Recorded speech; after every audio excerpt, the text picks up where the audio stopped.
So, are you coming to the game tonight? I hadn't really thought about it. You definitely should. She sat in the parking lot of Oak Ridge High School, watching the rain streak down her windshield like tears on glass. Maya Hayes took a deep, steadying breath, counting 4 seconds in and 4 seconds out. It was a habit from a life she thought she'd left behind, a quiet rhythm to keep her pulse from spiking when the world around her started to feel too heavy. To the administrative board inside, she was just Maya Hayes, a 32-year-old substitute literature teacher taking over room 214 for the spring semester. Her resume spoke of a quiet bachelor's degree in English literature and a few years spent tutoring online while traveling abroad. They didn't know about the 5 years she spent in black-budget tactical operations, standard-issue combat boots, or the scar running along her ribs from a piece of shrapnel in a province that didn't exist on public maps. They didn't know that beneath her oversized beige cardigan and modest reading glasses was a woman trained to read body language in pitch darkness and disarm a man in 3 seconds. She was done with that world, or so she told herself. She wanted peace, quiet, and the gentle rhythm of teaching teenagers how to find meaning in classic books. As she stepped out of her sedan, her boots hitting the wet asphalt, a sleek black pickup truck zoomed past, splashing muddy water straight onto her slacks. The driver slowed down just enough to roll down the window. A teenage boy with a cruel, polished smile poked his head out, accompanied by the loud laughter of 3 others inside. They yelled something muffled by the rain, but Maya didn't react. She simply wiped the water from her cheek, adjusted her shoulder bag, and kept walking toward the front doors. The interior of Oak Ridge High smelled of pine floor cleaner, old paper, and damp wool. Maya reported to the principal's office, where a weary-looking man named Mr. Henderson barely glanced up from his desk as he handed her the room key and attendance roster. He sighed, rubbing his temples, and warned her that room 214 was a difficult class. He said the previous teacher had left mid-semester due to personal reasons, though the nervous twitch in his cheek suggested otherwise. Maya nodded politely, thanked him, and walked down the long hall. When she opened the door to room 214, the noise was deafening. Paper airplanes flew through the air, music blasted from a wireless speaker in the back, and desk chairs were scattered everywhere. Sitting front and center, his feet propped up on the teacher's podium, was the boy from the truck. His name was Brody Vance, the son of the local school board president, a kid who ran the halls like he owned the building. Maya walked in calmly, placing her leather bag on the desk. She picked up a piece of chalk and wrote her name across the blackboard in smooth, legible cursive. The noise didn't stop. In fact, Brody turned the speaker up louder. Maya didn't shout.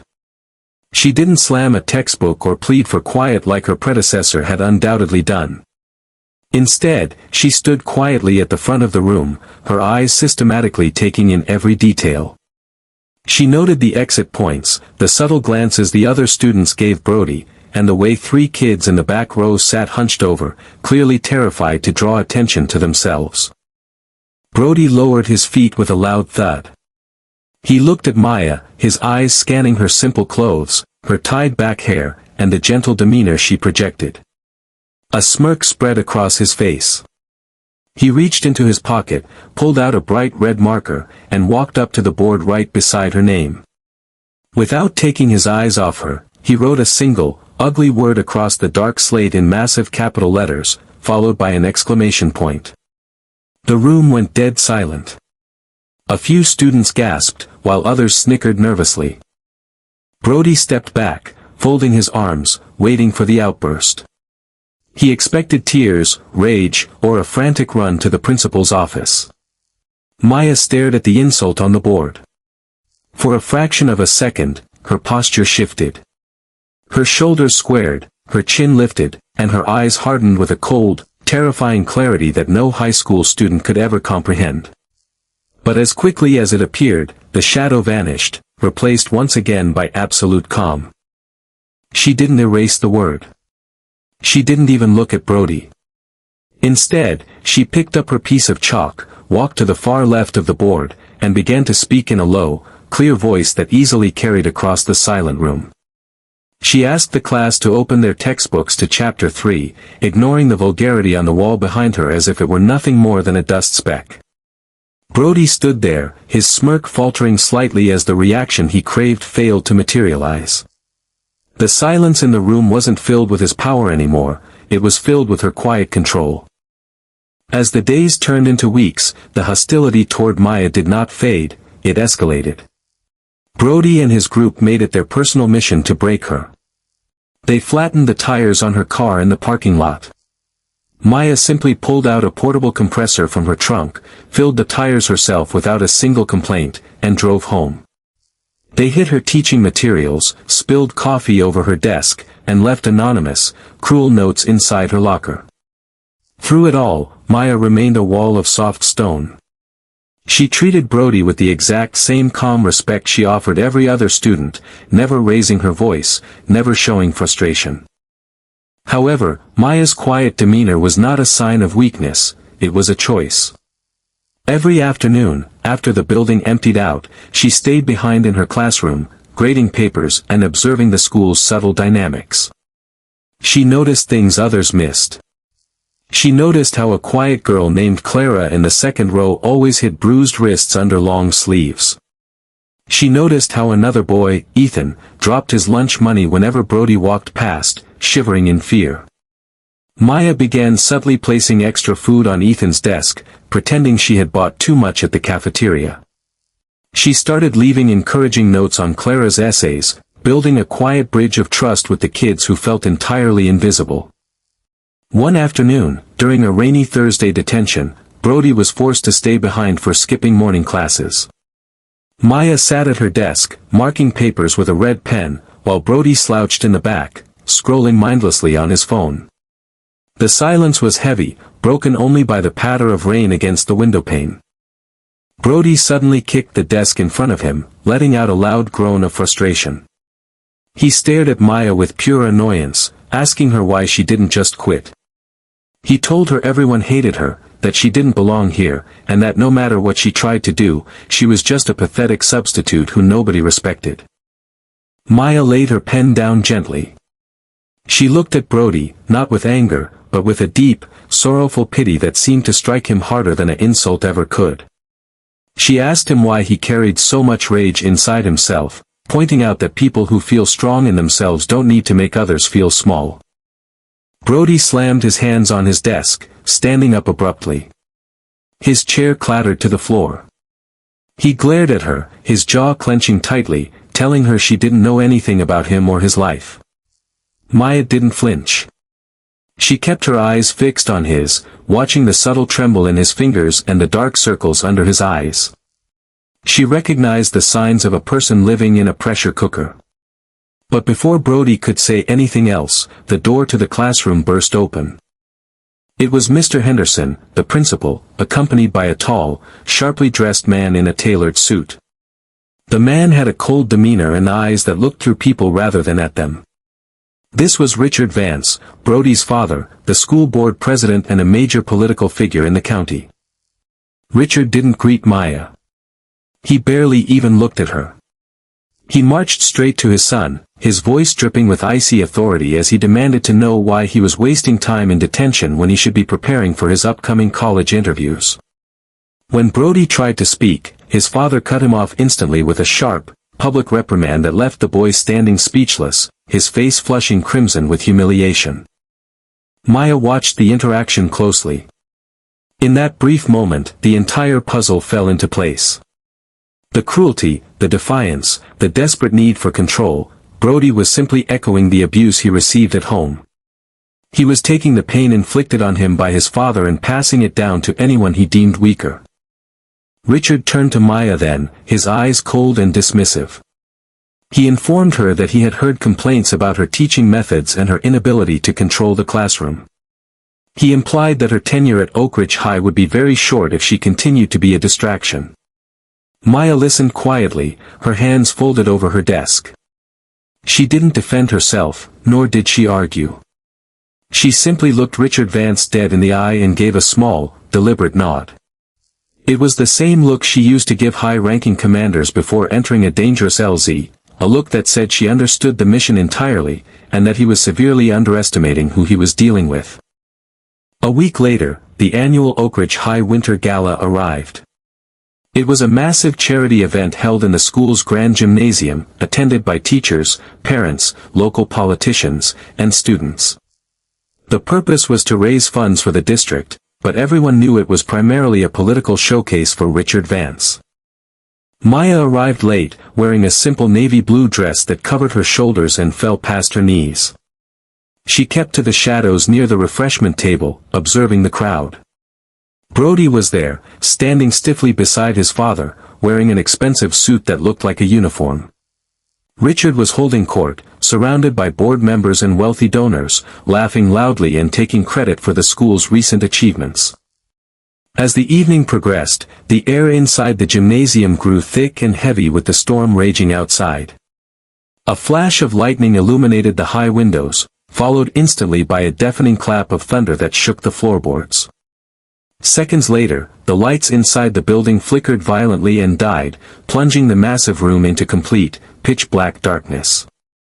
Panic rippled through the crowd. Murmurs and sharp gasps echoed off the walls.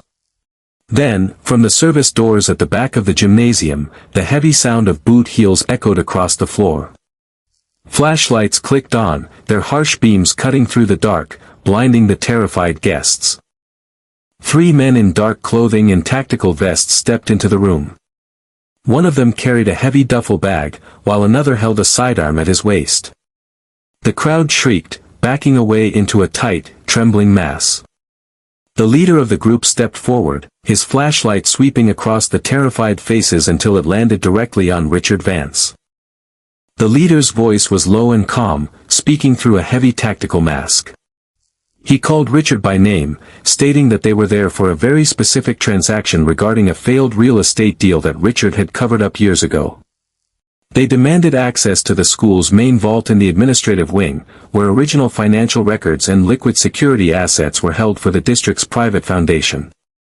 The leader warned that if anyone moved or called the authorities, things would get extremely violent. Richard Vance, the man who had commanded every room he ever stepped into, froze. His face drained of all color. He stepped backward, instinctively grabbing his son Brody and shoving the teenage boy in front of him like a human shield to protect himself from the flashlight beam. Brody gasped, looking back at his father in absolute horror and disbelief as the man who was supposed to protect him used him as armor. The armed men chuckled, stepping closer to grab Richard and Brody. The atmosphere was thick with terror. No one dared to move or make a sound. From the shadows near the edge of the gym, a quiet voice cut through the silence. "You're holding that weapon wrong," the voice said calmly. The leader swung his flashlight toward the sound. The beam illuminated Maya Hayes, standing relaxed against a support pillar, her hands loosely in her pockets. The armed man laughed, stepping toward her with his gun raised. He mocked her, telling her to shut her mouth and get on the floor before he made an example out of her. Maya didn't flinch.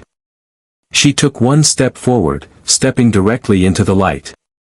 In a voice that was barely above a whisper, but carried the weight of absolute authority, she spoke a sequence of letters and numbers, a military call sign and clearance code that only high-level operators would recognize.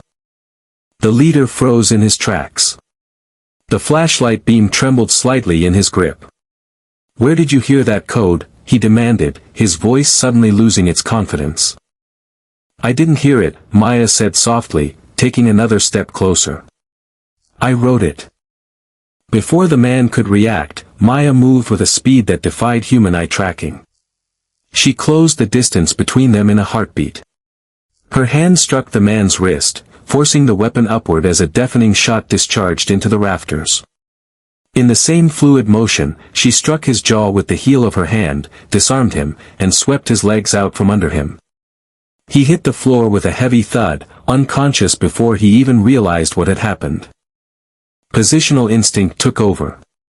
Maya caught the fallen firearm in mid-air, brought it up, and cleared the second gunman before he could bring his weapon to bear. She swept his legs, grabbed his collar, and slammed him into the wall with precise, surgical force. The third man dropped his duffel bag and took a step back, staring at the woman standing before him in absolute terror. He raised his hands slowly, dropping his gear, realizing he was severely outmatched. Within less than 15 seconds, the threat was neutralized. The entire gymnasium was dead silent, save for the sound of the rain pounding against the roof. Maya stood in the middle of the floor, holding the secured sidearm, her breathing steady, her posture perfectly erect. The soft, gentle substitute teacher was gone. In her place stood a warrior who had walked through the valley of shadow and come out the other side entirely unbroken. She didn't look at the fallen men. She didn't look at the amazed, terrified crowd of adults. She lowered the weapon, cleared the chamber with practiced ease, and turned her gaze directly onto Brody, who was still standing near his father, trembling violently. Richard Vance stepped forward, trying to recover his composure. He stammered, trying to offer words of praise, reaching out to touch Maya's shoulder as if to claim her victory for himself. Maya turned her head slowly, her eyes locking onto Richard with a coldness that made the powerful politician step back in fear. "Don't," she said softly. She walked past Richard as if he didn't exist and stopped right in front of Brody. She looked at the boy, seeing the deep, painful realization in his eyes, the moment a child realizes their hero is a coward, and that the authority they feared was nothing more than smoke and mirrors. Maya reached out, placing a gentle, warm hand on Brody's shoulder. "It's over," she whispered to him. "You don't have to be afraid anymore. And you don't have to be like him." Tears streamed down Brody's face as he nodded, the heavy shell of anger and hostility he had built around himself crumbling entirely in the span of a single breath. Emergency lights suddenly kicked on, flooding the gymnasium with soft yellow light as the sirens of approaching police cars echoed in the distance. The room erupted into movement, but Maya simply turned and walked toward the exit, her mission complete. The next morning, the sun broke through the clouds, casting a bright, clear light over Oak Ridge High School. Maya stood in her classroom, packing her personal belongings into her leather bag. She knew her time as a quiet, invisible substitute was over, her identity had been revealed, and her past had caught up with her quiet life. The door opened softly. Brody stood in the doorway, holding a bucket of water and a sponge. He didn't look arrogant or cruel anymore, he looked like a young man who had finally found his footing. He walked over to the blackboard, where the ugly word he had written weeks ago still left a faint chalk shadow on the slate. Without saying a word, Brody dipped the sponge in the water and carefully, thoroughly wiped the board completely clean, leaving nothing behind but a smooth, dark surface ready for a new lesson. He turned to Maya, his eyes sincere and clear. "Thank you, Ms. Hayes," he said quietly. "For not giving up on me when I gave you every reason to." Maya smiled, a genuine, warm smile that reached her eyes. She picked up her bag, walked to the door, and looked back at the clean blackboard one last time. True strength is never measured by how loudly you can crush others, it is measured by how quietly you can protect those who cannot protect themselves, and how gently you can show a lost soul the way back home.